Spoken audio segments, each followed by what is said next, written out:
Am I the asshole for keeping inheritance from birth mother instead of splitting with adoptive siblings? I just found out that my birth mother, who I have never met, left me her whole estate, $180,000. I was adopted at birth by a wonderful family with 2 other adopted kids. My siblings are now saying that it isn't fair I got everything when they also deserve it being adopted as well. They want to split it 3 ways. My parents are staying neutral, which I can tell is uncomfortable. The thing is, this was my birth mother. She chose to find me and leave me this money. My siblings have their own birth families they could easily have a connection to someday. For me, this feels like my one connection to where I came from. Now family dinners are awkward because my siblings barely talk to me. Am I being selfish keeping money that was legally left to me? Not the asshole. Your siblings are entitled and irrational. It doesn't matter if they are adopted to your birth mom, not theirs, left you something. It's yours, the only thing you'll have from a woman who birthed you and clearly never stopped loving you. Use this for something big in education or towards a house. Don't squander it. Let it always remind you that the woman who conceived you never forgot you and always loved you. Not the asshole. Your birth mother is not their birth mother. She made the choice to leave her estate to her child. Even if she had other children too, she made a will and it's legal and binding. She wants you to inherit her estate. Your siblings are absolutely not entitled to your inheritance. They're entitled, greedy, and jealous. Your biological mother has no connection to them. Just because they were adopted too, doesn't mean that everything you get is supposed to be split equally. Your parents are doing you and their other children a huge disservice as parents by not intervening on your behalf. They should be supporting you, and teaching or reinforcing their lessons that their other children are not entitled everything everyone else gets or has. Not the asshole. This was left to you, by your birth mother who wanted to give you what she could to better your life. She did not want to give anything to your siblings who have no connection to her. I think it would be unfair to her to give them anything other than a slightly larger than usual holiday present, if you still feel like it after this grotesque behavior. I have to say, I don't think your parents are behaving well at all here.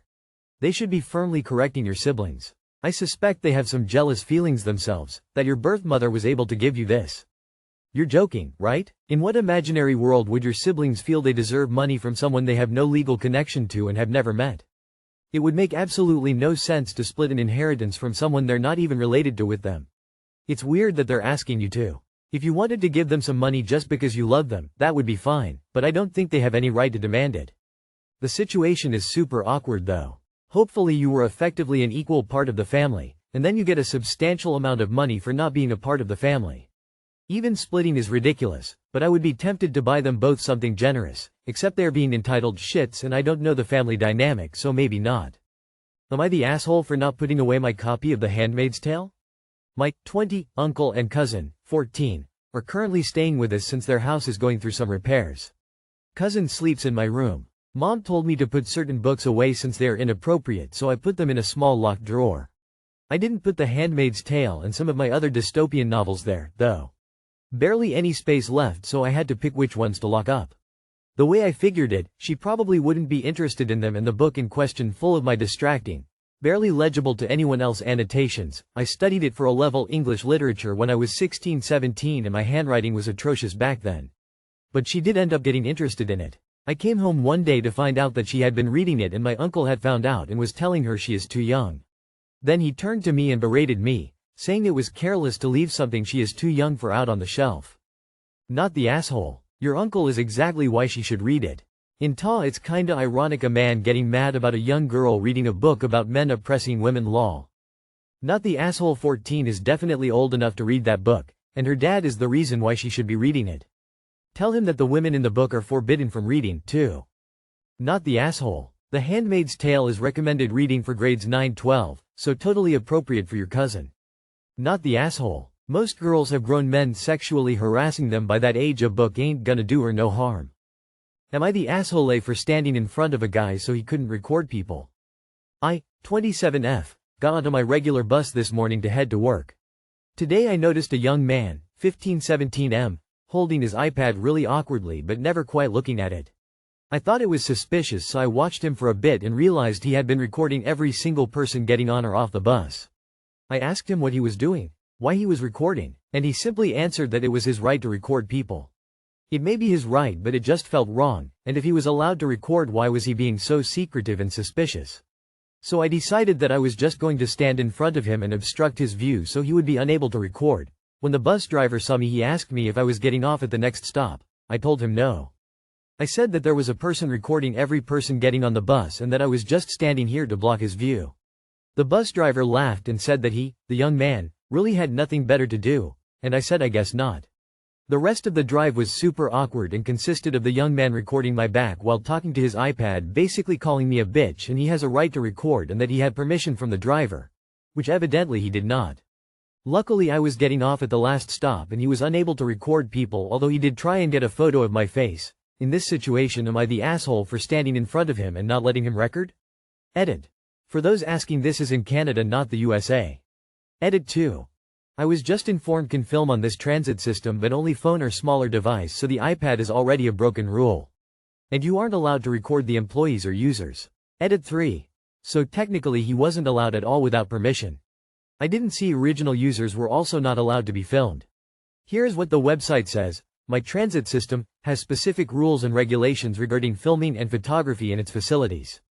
Generally, students or amateurs can film or photograph with a smartphone or small camera without special permission, provided they don't obstruct traffic, film or photograph redacted employees or users, or use tripods or other fixed equipment.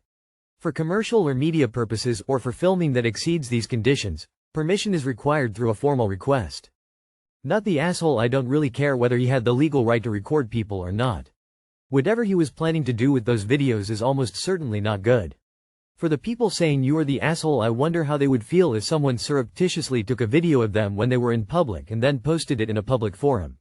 Like those people who take pictures of unfortunates at Walmart and then post them for laughs. It's just cruel and childish. You're a hero for preventing this nonsense. At least for that day. His right to record people, your right to sit, stand wherever you want on a public bus. Sorry weirdo, no TikTok vids for you today. I would have farted on him. Not the asshole. If he's got a right to do this, he doesn't need the bus driver's permission. You've also got a right to stand there. Not the asshole. 2 things. Number 1. There's a difference between legal and moral. Just because an action is legal does not mean that it's moral. Number 2. Just because, or because I can, is a shitty reason to do anything. Especially if it's something you know will cause other people annoyance, etc. Not the asshole. He can record people in public, no matter how creepy, and you can stand wherever you want on the bus. Am I the asshole for telling my sister she shouldn't have children? I, 25F, have never been close with my younger sister, 20F, even when we were growing up. Not only did the age gap make it difficult, but so did the fact that she was very clearly favorited by my parents. There's 8 of us in total, and she's the youngest, so naturally she can do no wrong, and my parents have always coddled her a lot. Recently, it's gone to a whole new level. My sister has gone through a bit of a rough patch in life. She experienced a really bad friendship breakup, has been unemployed for a long period of time, and has moved back in with our parents. Normally, I wouldn't think there's anything wrong with this. We all go through times in life, so I am not judging her for any of that. However, I am judging her proposed solution to the problem, which is having a baby. I don't know how, but somehow in her mind she has convinced herself that if she has a baby with her current boyfriend, 22M, it will fix her issues. She's been saying things about wanting to be loved unconditionally, and talking about the government benefits she'd be able to get from having the baby to get back on her feet. Worst of all, my parents are completely supporting this. They're devout Christians and believe that children are a blessing from God, and think that my sister is being guided by him into making this decision. And after a few weeks of listening to them all talk about how much of a blessing a child would be, I told my sister that a baby should be the last thing on her mind. She dropped out of high school her senior year, and her boyfriend has a degree, but both of them live with their parents and have no stable source of income. I was immediately scolded by my parents, who called me bitter and threw the fact that I don't have any kids in my face. My mom even said to a relative that I'm just jealous that not everyone wants to be alone for the rest of their life in misery like me, referring to me wanting to be child-free. It's caused such a rift between all of us, and now I'm being called on by other members of the family to apologize to my sister because it's really taking a toll on her. I just don't feel that I have anything to apologize for. Am I the asshole? Not the asshole. She's in for a very nasty reality check. Don't let her or your parents try to rope you into being free childcare when she does. Not the asshole. I hope your parents are ready to raise another baby after 20 years of a break. Your sister will 100% use your parents as full-time babysitters. Her boyfriend will ditch her. You will then be blamed for wishing bad things for her, from your place of jealousy. Not the asshole, but I think you need to reconsider your relationship with your family. As soon as your sister have this baby, because she will have one, your family will be reaching out to you and all your siblings for assist support as family helps each other. Cut that cord and keep your money. You're not supposed to have a baby for what it can do for you, e.g., love you unconditionally. That's one of the worst possible reasons to have a baby. And unfortunately, very common. And unfortunately, your sister is being encouraged by everyone around her, except for you. Not the asshole for saying that it's a bad idea at this moment. Nothing to apologize for. And now that you've had your say, back off. You don't need to say it again and again. Not the asshole. Bringing a child into that mess of a situation would be such a selfish thing to do. She has no job and lives with her parents. Also, children do not love unconditionally. That's another selfish thing about this. Your sister needs therapy, not a baby. Devout Christian parents? They aren't concerned about their daughter not being married?